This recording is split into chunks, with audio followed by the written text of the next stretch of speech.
Only 2 practice pages left. We are on to letters U through X, and I have that selected, and then my practice layer above it selected as well. Starting with letter U, I'm just going to keep with pink because I think it shows up well. We're going to do 2 strokes for the uppercase U here, and this is another one of those ones where we start slightly light and go right into heavy. So light, whoop, I'm on my eraser. Light, heavy, light, and then heavy, light, underturn stroke. Another one where you can kind of come in here and clean up some lines and make that transition slightly smoother. Same thing for the lowercase, but without that initial swoop.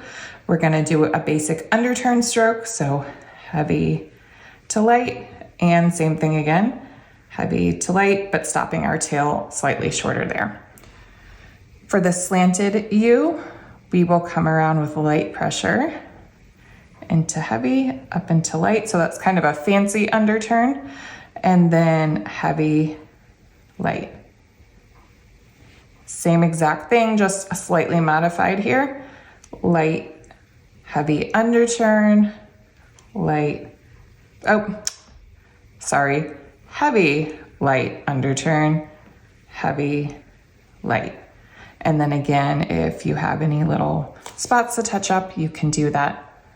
Use a really good one to practice over and over again too, because of the transitions and the simplicity.